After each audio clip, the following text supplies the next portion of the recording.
ভোটের আগেই বড় ঘোষণা, এবার প্রত্যেকের ব্যাংক অ্যাকাউন্টে 1,20,000 টাকা করে দেওয়া হবে। হ্যাঁ, রাজ্যে আর কাঁচা বাড়ি থাকবে না, প্রত্যেককে পাকা বাড়ি করে দেওয়া হবে।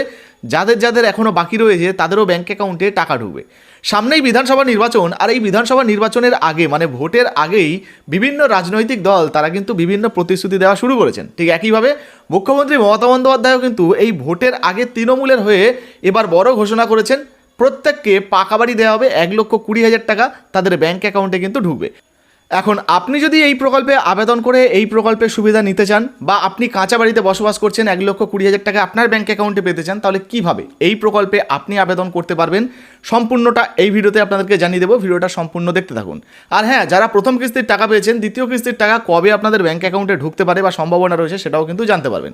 চলুন, প্রথমে মুখ্যমন্ত্রী মমতা বন্দ্যোপাধ্যায় যে টাকা দেওয়ার বিষয়ে বাংলা বাড়ি নিয়ে ঘোষণা করেছেন সেটা আপনাদেরকে লাইভে দেখিয়ে দিই। আগামী দিন আমরা অলরেডি 1,20,00,000 মতো বাড়ি দিয়েছি, কাঁচা বাড়ি।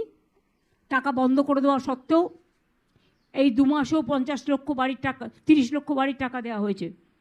20 + 12 32 প্লাস মাইনরিটি ডিপার্টমেন্ট আছে, আরবান আছে, সব যদি নেন 50 দেওয়া হয়েছে। 1,20,30,00,000 বাড়ি আমরা করে দিয়েছি। আমরা যখন ক্ষমতায় আসি পানীয় জল বাড়িতে বাড়িতে পৌঁছাতো, তার সংখ্যা ছিল 2 লাখ, এখন সেটা 1 কোটিতে গিয়ে পৌঁছেছে। আগামী 2-1 বছরের মধ্যে আমরা চাইব সবার বাড়িতে পানীয় জলের কানেকশন পৌঁছে যাক। মোদী সরকার টাকা বন্ধ করে রেখেছে, আমরা টাকা জোগাড় করব।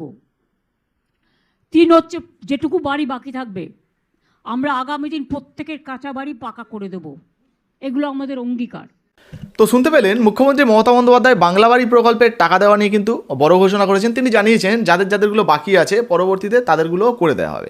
এবারে ধরুন আপনি কাঁচা বাড়িতে বসবাস করছেন, আপনার একটা বাড়ির প্রয়োজন, আপনি কিভাবে আবেদন করবেন? তো কারা কারা আবেদন করতে চাইছেন ঝটপট কিন্তু আপনার নাম, জেলার নামটা কমেন্ট সেকশনে কমেন্ট করে জানাবেন। এবারে জেনে নিই কীভাবে আবেদন করবেন। দেখুন, আবেদন করার 2টো পদ্ধতি রয়েছে। প্রথমত, আপনি চাইলে আপনার পঞ্চায়েত কিংবা আপনার বিডিওতে যোগাযোগ করতে পারেন, আধিকারিকদের বলতে পারেন এবং একটা সাদা কাগজে লিখে আপনি দরখাস্ত করে জমা করতে পারেন। এটা এছাড়াও আরেকটা সহজ উপায় রয়েছে, আপনাদেরকে জানিয়ে দিই। অন স্ক্রিনে যে নাম্বারটা দেখতে পাচ্ছেন, এটা কিন্তু দিদিকে বলো, মানে সরাসরি মুখ্যমন্ত্রীকে বলো নাম্বার। এই নাম্বারে আপনি কিন্তু ফোন করে আপনার যে একটা বাড়ির প্রয়োজন রয়েছে সেটা জানাতে পারেন। আপনি বলবেন যে আপনার ভাঙাচোরা বাড়ি বা আপনি আপনার এই মুহূর্তে কী পরিস্থিতি রয়েছে, কী কঠিন পরিস্থিতির মধ্যে দিয়ে আপনি যাচ্ছেন, সেই তথ্যগুলো বলবেন এবং আপনার যে একটা পাকা বাড়ির প্রয়োজন সেটা আপনি আবেদন করবেন। তারপরে আপনার আবেদনটা নথিভুক্ত হয়ে গেলে আপনার বাড়িতে সার্ভে হবে।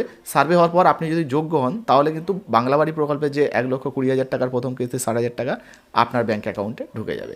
তো এইভাবে আপনিও কিন্তু আবেদন করতে পারেন। আচ্ছা, এবারে অনেকের মনে প্রশ্ন ছিল যে দাদা, বাংলা আবাস যোজনা বা বাংলা বাড়ির প্রথম কিস্তির টাকা তো পেয়েছি, কিন্তু দ্বিতীয় ফেজের দ্বিতীয় কিস্তির যে টাকাটা সেটা কবে থেকে ঢুকবে?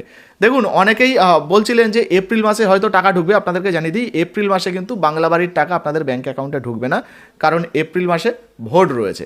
আর এপ্রিল মাসে ভোট মানে আপনারা জানেন নির্বাচনের একটা কাজ থাকে, আর যে সমস্ত আধিকারিকরা রয়েছেন তারা ব্যস্ত থাকবেন, তারপরে যে সমস্ত রাজনৈতিক দলগুলো রয়েছে তারাও ব্যস্ত থাকবেন, ফলে এপ্রিল মাসে আপনাদের ব্যাঙ্ক অ্যাকাউন্টে কিন্তু টাকা ঢুকবে না।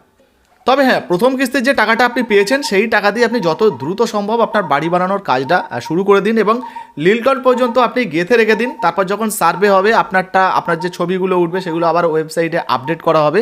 করার পর আপনারটা যখন অ্যাপ্রুভ হয়ে যাবে তারপরে দ্বিতীয় কিস্তির টাকা আপনার ব্যাঙ্ক অ্যাকাউন্টে দেওয়া হবে। তবে হ্যাঁ, এপ্রিল মাসে টাকা নাও ঢুকতে পারে, মোটামুটি মে জুন মাস বা জুলাই মাস এর মধ্যে কিন্তু দ্বিতীয় কিস্তির যে টাকাটা যারা যারা এখনও পর্যন্ত পাননি আর কি, তাদের ব্যাঙ্ক অ্যাকাউন্টে চলে আসার সম্ভাবনা রয়েছে। তো বাংলা বাড়ি প্রকল্পে আপনি আবেদন করেছেন কিনা বা করতে চান কিনা অবশ্যই লিখে জানাবেন। ভিডিও ভালো লাগলে লাইক দিয়ে শেয়ার করে দেবেন। ধন্যবাদ।